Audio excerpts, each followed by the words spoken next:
Now a man named Lazarus was ill. He was from Bethany, the village of Mary and her sister Martha.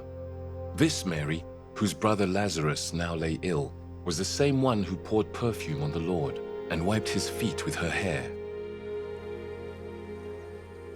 So the sisters sent word to Jesus, "Lord, the one you love is ill." When he heard this, Jesus said, "This illness will not end in death. No, it is for God's glory, so that God's Son may be glorified through it." Now Jesus loved Martha and her sister and Lazarus. So when he heard that Lazarus was ill, he stayed where he was 2 more days. And then he said to his disciples, "Let us go back to Judea." "But Rabbi," they said, "a short while ago the Jews there tried to stone you, and yet you are going back?" Jesus answered, "Are there not 12 hours of daylight? Anyone who walks in the daytime will not stumble, for they see by this world's light. It is when a person walks at night that they stumble, for they have no light." After he had said this, he went on to tell them, "Our friend Lazarus has fallen asleep, but I am going there to wake him up." His disciples replied, "Lord, if he sleeps, he will get better." Jesus had been speaking of his death, but his disciples thought he meant natural sleep. So then he told them plainly, "Lazarus is dead. And for your sake, I am glad I was not there, so that you may believe. But let us go to him." Then Thomas, also known as Didymus, said to the rest of the disciples, "Let us also go, that we may die with him."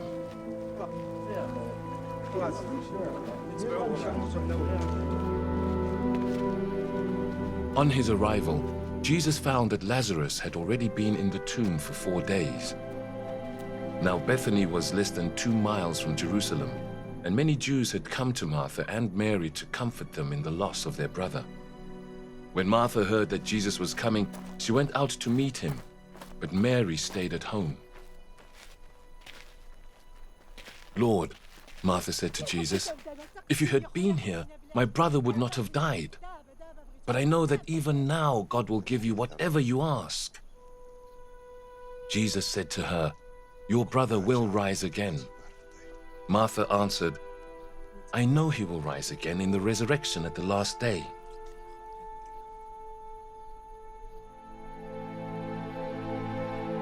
Jesus said to her, "I am the resurrection and the life. The one who believes in me will live, even though they die. And whoever lives by believing in me will never die. Do you believe this?" "Yes, Lord," she replied. "I believe that you are the Messiah, the Son of God, who is to come into the world." After she had said this, she went back and called her sister Mary aside. "The teacher is here," she said, "and is asking for you." When Mary heard this, she got up quickly and went to him. Now Jesus had not yet entered the village, but was still at the place where Martha had met him. When the Jews who had been with Mary in the house, comforting her, noticed how quickly she got up and went out, they followed her, supposing she was going to the tomb to mourn there. When Mary reached the place where Jesus was and saw him, she fell at his feet and said, "Lord, if you had been here, my brother would not have died." When Jesus saw her weeping, and the Jews who had come along with her also weeping, he was deeply moved in spirit and troubled. "Where have you laid him?" he asked. "Come and see, Lord," they replied. Jesus wept. Then the Jews said, "See how he loved him." But some of them said, "Could not he who opened the eyes of the blind man have kept this man from dying?"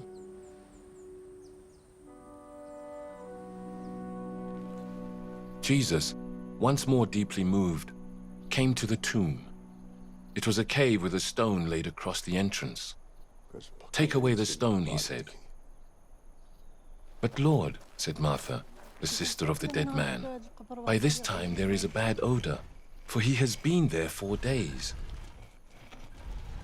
Then Jesus said, "Did I not tell you that if you believe, you will see the glory of God?" So they took away the stone. Then Jesus looked up and said, "Father, I thank you that you have heard me.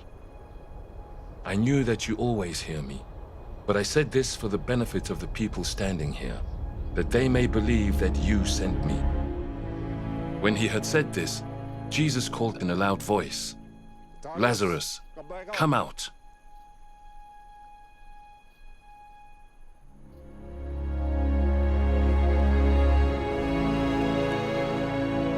The dead man came out, his hands and feet wrapped with strips of linen, and a cloth round his face.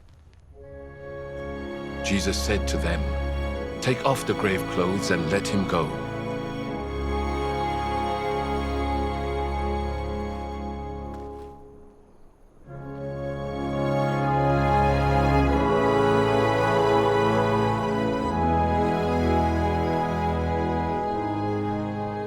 Therefore, many of the Jews who had come to visit Mary and had seen what Jesus did, believed in him.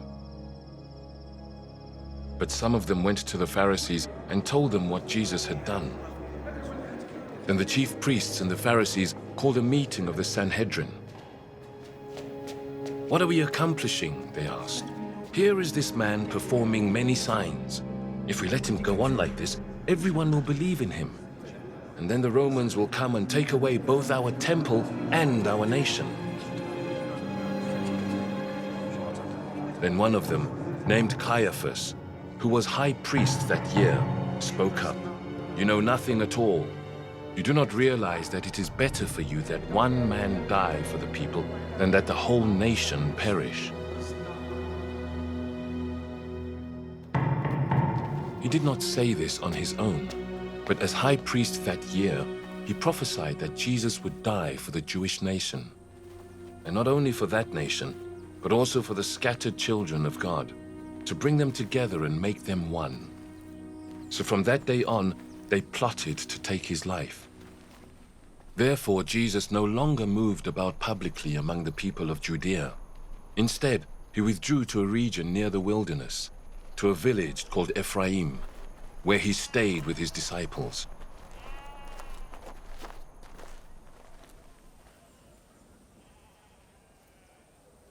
When it was almost time for the Jewish Passover, many went up from the country to Jerusalem for their ceremonial cleansing before the Passover. They kept looking for Jesus, and as they stood in the temple courts, they asked one another, "What do you think? Isn't he coming to the festival at all?" But the chief priests and the Pharisees had given orders that anyone who found out where Jesus was should report it so that they might arrest him.